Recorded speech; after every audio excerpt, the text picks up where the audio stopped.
네, 시청자 여러분 안녕하십니까? 한 주간의 주요 경제 이슈를 알아보는 비즈앤먼입니다. 자, 오늘 첫 소식입니다. 자, 자동차 소식으로 시작을 하는데요.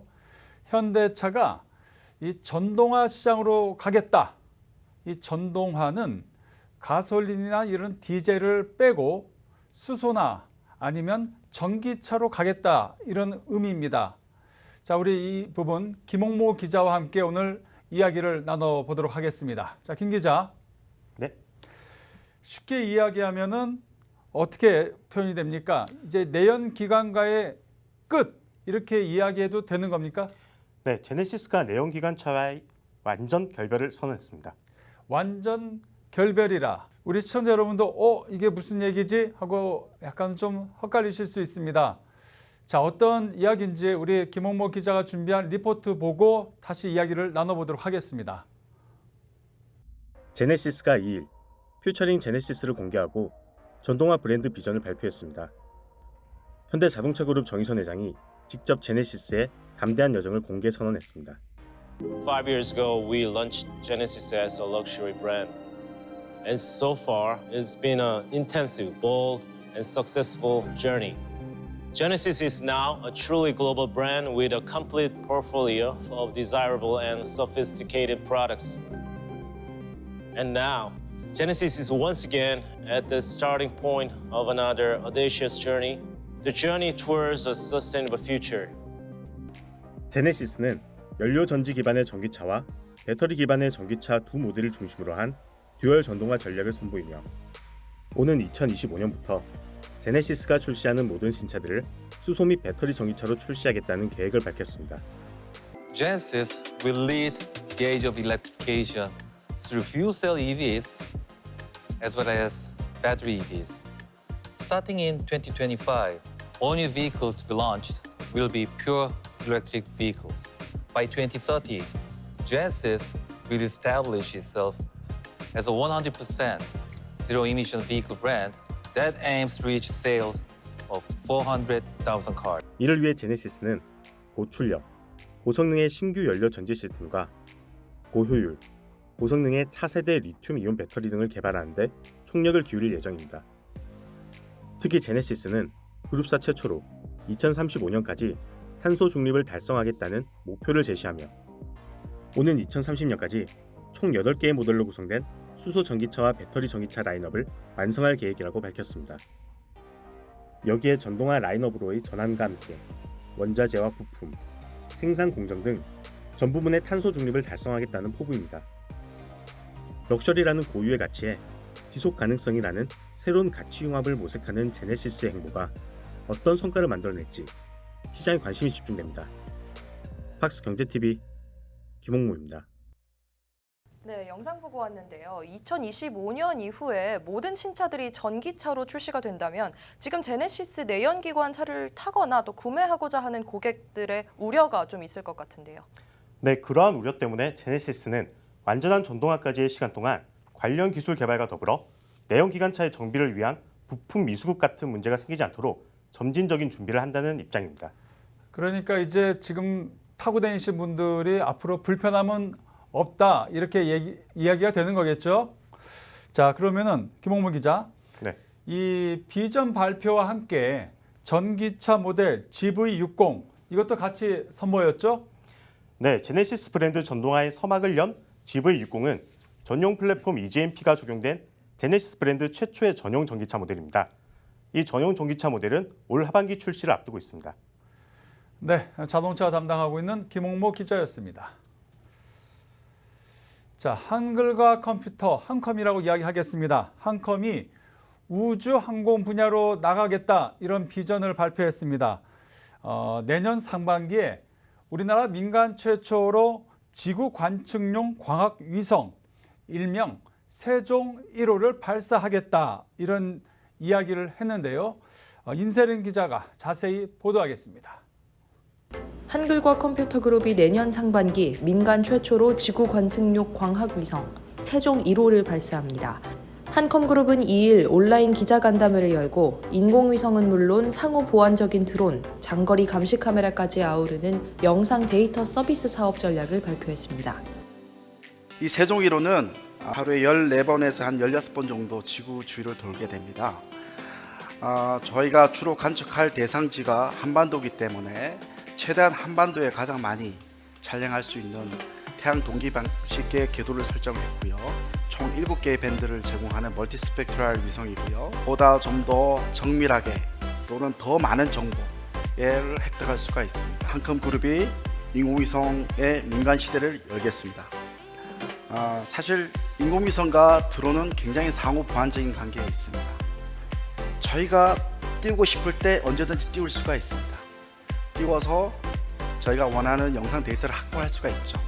국산 드론의 시리즈 개발을 할 것이고요. 교육용이라든지 국방용, 또 농업용, 소방용 다양한 분야의 커스터마이즈 통해서 특화된 드론을 개발하고자 합니다. 한컴그룹은 또 세계적인 영상 카메라 기업 인피니트 옵틱스와 손잡고 국내 완성형 초고해상도 센서 시장을 개척합니다. 육안으로는 볼 수 없는 데이터를 파악해 국내외 인공위성 시장을 더 적극적으로 공략할 수 있을 것으로 보입니다. 한컴그룹의 차별화 전략입니다. 인공위성과 드론, 지상의 예를까지 올인원 영상 데이터를 서비스하고자 합니다. 인공위성을 통해서 제가 영상을 촬영하고 그 영상을 처리해서 분석해서 고품질의 서비스를 할 수 있는 올라운드의 어떤 기틀을 마련하게 되었습니다. 앞서 설명드린 한컴 위성 1호에 머물지 않고 내년 하반기에는 2호, 그리고 2023년도에는 3호, 4호, 그리고 5호까지 기획함으로 해서 총 5개의 군집 위성을 통해서 시간 해상도를 줄여서 한반도를 매일 관측할 수 있는 군집 위성 시스템을 확보하도록 하겠습니다. 기존 정부 주도의 올드스페이스를 넘어 민간이 주도하는 뉴스페이스를 주도하겠다는 한컴그룹. 한컴이 민간 주도의 뉴스페이스를 선도할 수 있을지 기대가 모아집니다. 팍스경제TV 임세림입니다. SK종합화학이 SK지오센트릭으로 사명을 변경했습니다. SK지오센트릭은 폐플라스틱 재활용을 주도하는 세계 최대 규모의 도시 유전 기업으로 성장해 나가겠다고 밝혔는데요. 이정현 기자의 보도입니다. 국내 석유화학 산업 발전에 중추적 역할을 해온 SK종합화학이 10년 만에 SK지오센트릭으로 사명을 바꾸고 향후 플라스틱 재활용을 주도하는 세계 최대 규모의 도시 유전 기업으로 성장하겠다고 밝혔습니다. 새 사명 SK지오센트릭은 지구 중심적이라는 의미로 탄소에서 그린으로의 변화 의지를 담고 있습니다. SK지오센트릭은 31일 나경수 사장을 비롯한 주요 경영진들이 참석한 가운데 브랜드 뉴데이 행사를 갖고 새 사명 발표와 함께 앞으로의 파이낸셜 스토리를 공표했습니다. 단순 화학 기업을 뛰어넘어 ESG에 기반을 둔 친환경 기업으로서의 정체성을 확보하겠다는 목표입니다. 오늘 새로운 사명 선포에 앞서 세계 최대 도시 유전을 향한 우리의 여정을 구체적으로 말씀드리고자 합니다. 1차 목표는 SK지오센트릭의 국내 플라스틱 생산량에 해당하는 90만 톤의 폐플라스틱을 처리할 설비 능력을 확보할 방침이며 이에 더해 친환경 소재 확대 등 2025년까지 약 5조 원을 투자할 계획이라고 전했습니다. 나아가 2027년까지는 SK지오센트릭의 글로벌 플라스틱 생산량 100%에 해당하는 250만 톤을 재활용하겠다는 계획도 밝혔는데 이는 해마다 전 세계 바다로 흘러가는 폐플라스틱의 약 20%에 해당하는 수준입니다. SK지오센트릭은 가장 핵심적인 재활용을 위해 차세대 재활용 기술 확보, 재활용 플라스틱 구축, 3R 솔루션 개발, 친환경 소재 확대 및 친환경 원료 도입을 통해 구체적인 플라스틱 순환 경제 체제를 갖추기로 했습니다. 분리수거단을 조금 더 현대화하는 것에 그룹의 영향을 좀 쏟을 생각입니다. 그것을 그러한 현재 있는 업체들한테 적용도 하고 새로운 선별장에도 적용을 해서 좀 더 양질의 플라스틱을 모아서 저희가 리사이클을 잘할 수 있는 환경을 만들어가는 것에 저희의 역할을 다하도록 하겠습니다. SK지오센트릭은 지구와 토양을 뜻하는 지오와 중심을 뜻하는 센트릭을 조합해 지구 환경을 최우선으로 생각하며 폐플라스틱 오염 문제를 해결하고자 하는 의지를 표현했습니다. 사명을 바꾸고 새 출발하는 SK지오센트릭이 목표한 바대로 ESG 경영을 기반으로 한 세계 최대 도시 유전 기업으로 성장해 나아갈 수 있을지 앞으로의 행보가 기대됩니다. 팍스경제TV 이정현입니다. 자, 이제 바이오 기업 기사를 좀 전해드리겠습니다. IPO하는 바이오 기업이 많은데요. 바이오 플러스가 코스닥 시장에 출사표를 던졌습니다. 이 기업에서는 좀 말이 좀 어렵습니다. 제가 보고하겠습니다. 차세대 보툴리눔 톡신, 그리고 생체 유방, 그리고 생체 연골 대체제, 이걸 이제 신제품 개발해서 본격적으로 이제 만들어 보겠다, 이런 이야기를 했는데요. 우리 김효선 기자가 바이오 플러스의 지금 뒤에 나와 있는 정형규 대표 직접 한번 만나봤습니다.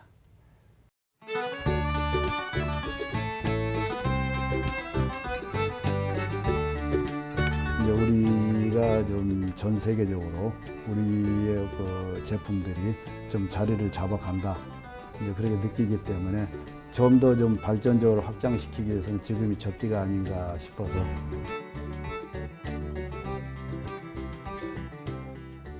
생체물질 주 재료로 인체 주입형 의료기기를 생산하는 바이오 기업입니다. 가장 안전하고 효능이 뛰어나다고 인정된 물질인 HA, 즉 히알루로닉 애시드를 주 재료로 사용해서 제품을 만들었고, 이 기술을 특화시켜서 미용 성형 제품으로서 다양한 종류의 필러를 지금 생산하고 있고, 수술 후 상처 부위가 서로 유착되지 말라고 하는 유착 방지를 생산하고 있고, 관절의 마찰을 좀 줄여주고 또 관절의 활동을 원활하게 보조해주는 관절 조직 수복제를 생산하고 있습니다. 저희 회사가 전 세계에서 유일하게 우리만 가지고 있는 원천 기술인 엠비언 테크놀로지 기술을 가지고 있고, 이 기술을 기반으로 해서 필러도 만들고 유착 방지제도 만들고, 더 나아가서는 생체, 인공 유방, 그 다음에 인공 연골 등 다양한 제품으로 좀 확산이 되고 있는 상태입니다. 중국 같은 경우는 중국 시장 자체가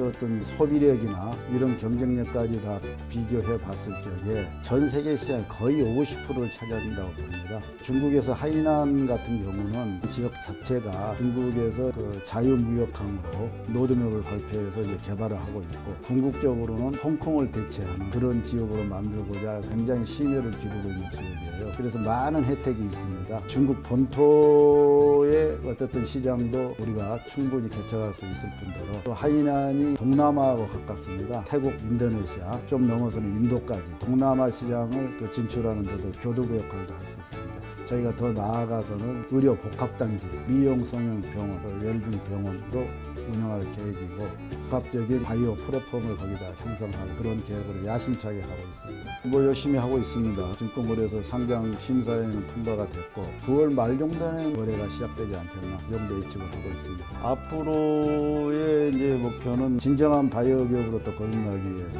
차세대 보툴리눔 톡신을 지금 개발 중이고, 차세대 비만 치료제를 주사용으로 지금 개발을 하고 있습니다. 그래서 그런 여러 가지 아이템을 통해서 확대적인 사업 성장을 이룰 것이며, 진정한 글로벌 기업으로 거듭나려고 지금 노력을 하고 있습니다. 그래서 저희가 지금 목표하는 바로는 단기적으로는 2025년까지 매출액 3,000억에 순이익 한 1,500 정도를 목표로 하고 있고, 단기적으로는 진정한 다국적 글로벌 바이오 기업으로 성장하려고 열심히 뛰고 있습니다.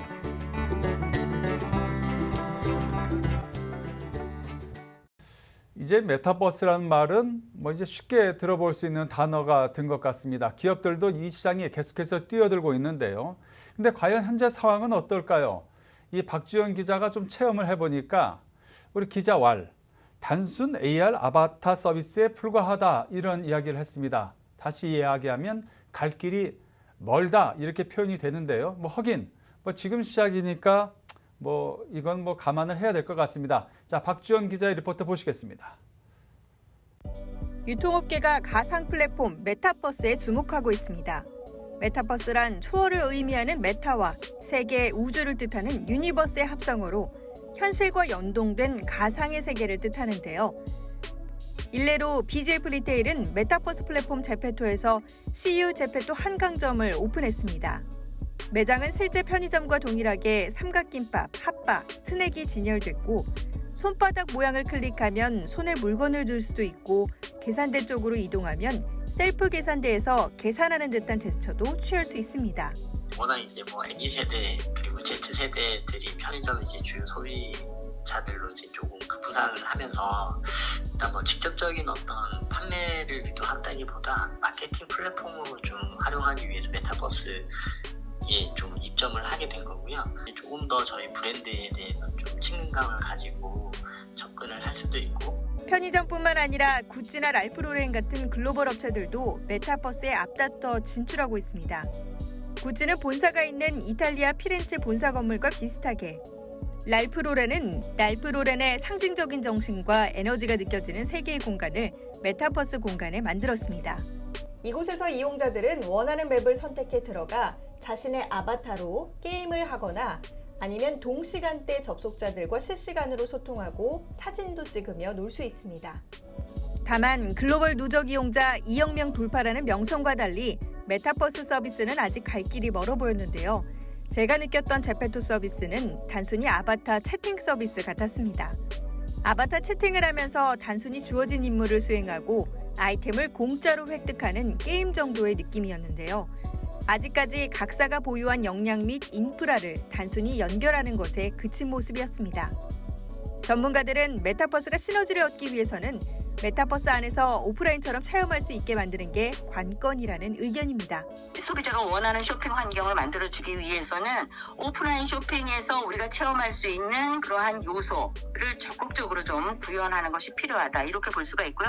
온라인 쇼핑이 제한적으로 가지고 있는 상품의 구경이라든가 체험, 이러한 부분이 보완이 될 수 있도록 메타버스가 마련될 것 같으면 소비자들이 굉장히 환호할 것이다, 이렇게 생각됩니다. 최근 메타버스가 소통을 넘어 상거래 영역까지 확대될 움직임을 보이지만 기업들의 메타버스 활용은 여전히 갈 길이 멉니다. 팍스경제TV 박주연입니다. 도깨비, 제 뒤에도 지금 도깨비라고 글씨가 써 있습니다. 이 도깨비는 우리나라 게임 업체죠. 펄어비스가 만드는 게임입니다. 근데 이 반응이 전 세계적으로 참 좋다고 합니다. 자, 임세린 기자가 어떤 게임인지 한번 들여다봤습니다. 펄어비스가 31일 미디어 브리핑을 열고 출시 예정인 신작 게임 도깨비에 대한 세부적인 내용과 향후 방향성 등 도깨비의 모든 이야기를 공유했습니다. 도깨비는 지난 26일 게임스컴 2022를 통해 게임 플레이 영상이 공개된 이후 전 세계 게이머들의 관심을 한몸에 받고 있는데요. 한국적인 특색이 담긴 그래픽은 물론 K-POP 스타일의 OST, 재미 요소가 넘치는 게임으로 KGTA와 같은 독특한 별명이 붙는 등 벌써부터 호평 일색입니다. 주인공이 갖고 있는 꿈과 소원이 있는데 그걸 이루기 위해서 도깨비를 찾으려고 하는 여정이라 될 수 있고요. 네, 그리고 그 과정에서 컴퍼니가 도깨비를 실험 대상으로 삼거나 억압하고 있다는 진실을 알게 돼요. 네.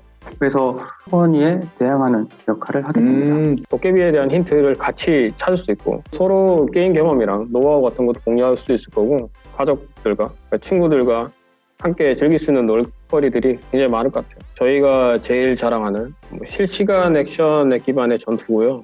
무엇보다 플레이하실 때 잘해 보인다 하는 느낌을 드리고 싶었어요. 때문에 조작 난이도는 최대한 쉽게 만들려고 하고 있고 대신에 이제 화면에 보이는 거는 굉장히 잘하는 것처럼 보이도록 멋있게 보이도록 네, 만들려고 늘 신경 쓰고 있습니다. 한국적인 느낌을 살리려고 많이 했고요. 서울에 있는 한옥 그리고 경복궁 갔을 때의 기억이나 전주 한옥마을 이렇게 친숙한 것들 일상 부분을 많이 참고해서 만들고 있어요.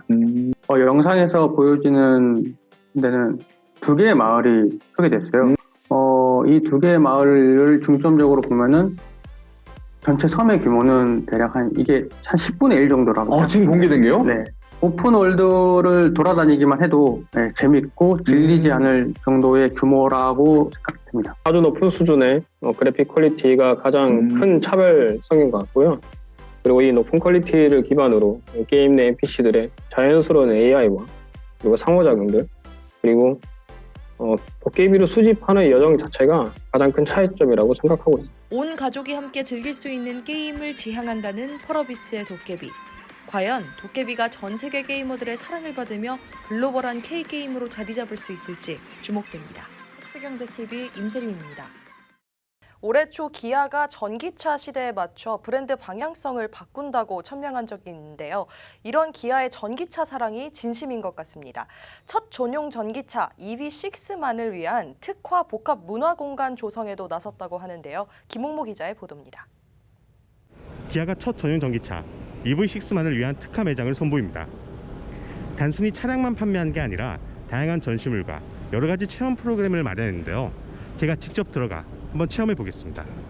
기아가 서울시 성수동에 마련한 320평 규모의 전기차 특화 복합 문화공간 EV6 언플러그드 그라운드 성수는 친환경, 교감, 체험 중심의 고객 경험에 EV6만의 색깔을 입힌 공간입니다. 기아의 중장기 전략인 플랜S는 선제적인 전기차 사업 체제로의 전환, 친환경 모빌리티 솔루션 등 브랜드 혁신과 수익성 확대가 주골자로 이곳에서 기아가 추구하는 전기차와 친환경, 브랜드 혁신의 방향성을 엿볼 수 있습니다. 약 60년 전 지어진 방직 공장의 외형적 특징과 세월의 흔적을 살려 리모델링한 외관으로 내부에 들어가면 널찍한 공간이 헬로 EV6 존, EV6 라이프 존 등 총 6개 구역이 구성돼 전기차 시대에 맞춰 변화한 브랜드 방향성과 디자인 철학을 가까이서 보고 체험할 수 있게끔 했습니다. 각 공간에는 EV6 특화 전문 도슨트가 배치되어 전시물 설명부터 시승까지 모든 경험을 지원합니다. 기아의 새로운 디자인 철학인 오퍼짓 유나이트는 EV6에 최초 적용되었습니다. 양쪽 뒷면을 보시면 오퍼짓 유나이트에 대한 철학에 대한 안내가 나와 있습니다. 이동하는 에너지 저장 장치 개념의 V2L 기능이 어느 정도의 전력량을 가지고 있는지 직관적으로 알 수 있게끔 했으며 EV6에 직접 타 엑셀을 밟았을 시 속도가 얼마나 빠르며 어디까지 올라가는지도 체험할 수 있습니다. 특히 EV6 인사이드 존에는 EV6 기술력의 핵심인 전기차 전용 플랫폼과 이를 기반으로 업사이클링 브랜드 레코드가 결합해 만들어낸 전시물이 있는데 EGMP 위로 떠있는 부품과 부자재를 활용한 전시 작품이 기아의 전동화 기술력과 지속 가능성에 대한 메시지를 함께 전달합니다.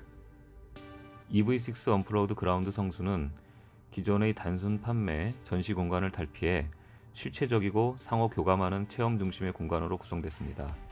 기아는 EV6 언플러그드 그라운드 성수를 비롯해 8월 초에는 차량 전시부터 시승, 구매, 브랜드 체험이 모두 가능한 기아 강서 플래그십 스토어를 개관하는 등 앞으로도 교감 체험 중심으로 고객 경험을 강화해 고객들에게 의미 있는 경험을 선사할 수 있도록 노력할 것입니다.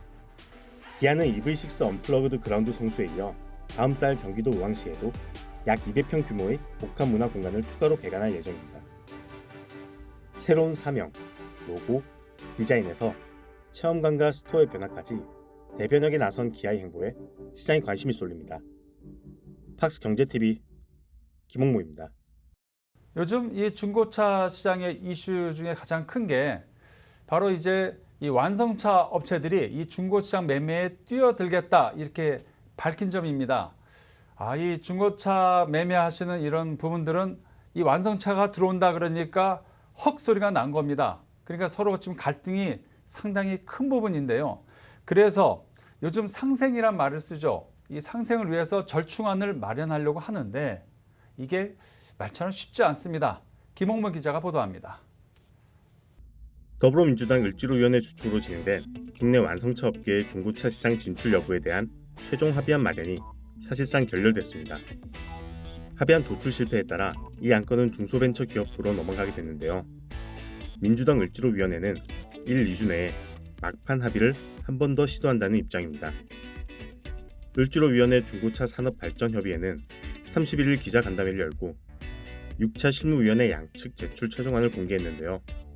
이 안에 따르면 완성차와 중고차 업계는 완성차 업계의 중고차 진입 시점과 판매 비율, 상생 협력안 유효기간 등 큰 틀에는 합의에 이르렀습니다. 하지만 중고차 업계가 주장하는 전체 시장 거래량에 대한 해석, 신차 판매권 요구 등에 대해 완성차 업체가 난색을 표하면서 최종 합의에는 이르지 못했습니다. 완성차 업계와 중고차 업계는 인증 중고차 사업 영역 중 완성차 업계의 시장 점유율을 첫 해 3%, 2년차 5%, 3년차 7%, 4년차엔 10%로 확대하기로 의견을 모았습니다. 또 완성차 업계가 5년, 10만 킬로미터 이하 매물만 취급하는 데도 합의했습니다. 하지만 전체 시장 거래량에 대한 해석 차이가 양자간 발생하며 제동이 걸렸습니다.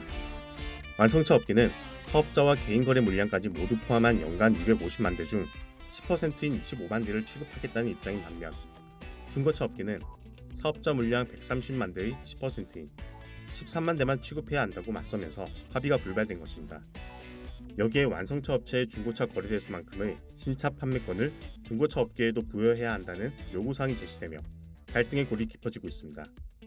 한편 지난 2019년 동반성장위원회가 중고차업이 생계형 적합업종으로는 부적합하다라는 판정을 내린 바 있습니다. 이에 중고차 업계는 중소벤처기업부 산하의 생계형 적합업종 지정심의위원회에 생계형 적합업종으로의 재지정을 요구 중입니다. 정부는 이 심의위원회 절차를 진행해야 되겠다라고 하는 입장을 계속적으로 피력해 왔습니다만 저희 을지로위원회가 동반 성장할 수 있는 대타협의 기회를 마련해 달라고 요청했고, 그런데 이 중재 협상이 결렬된다면 이제 법이 정하고 있는 절차대로 진행될 수밖에 없다라고 하는 현실을 말씀드립니다. 완성차 업계와 중고차 업계만의 문제로 바라볼 것이 아니라 소비 주체에 대한 의견도 포함되어야 한다는 의견도 제시됐습니다. 이번에 양측 참여를 했지만은 사실 소비자나 단체나 이런 데는 참여하지는 않았어요. 사실 소비자가 왕이거든요. 그래서 소비자 입장에서는 우리가 재래시장이나 할인점에서 물건 사는 것도 있지만 백화점에서 살 수 있는 사례를 제공해 주는 것도 시장에서 해야 될 일 중에 하나가 아닌가, 이런 측면에서 굉장히 중요합니다. 완성차 업계는 사업자 등록을 마치면 언제든지 중고차 시장 진입이 가능했지만 상생 차원에서 합의를 모색해 왔다는 입장으로 결렬 시 각사 사정에 따라 중고차 매매업에 직접 진출하는 방안을 검토 중인 것으로 알려졌습니다. 을지로위원회 중고차 산업발전협의회는 지난한 과정을 거치며 진입 시점 및 판매 비율 등 큰 틀의 협의는 이끌어냈지만 마지막 고비를 넘지 못했습니다. 1, 2주 내에 추가 협의를 통해 최종 합의안을 이끌어낼 수 있을지, 아니면 끝내 합의가 무산돼 중기부의 공을 넘기게 될지 시장에 관심이 쏠리고 있습니다. 팍스경제TV 김홍무입니다.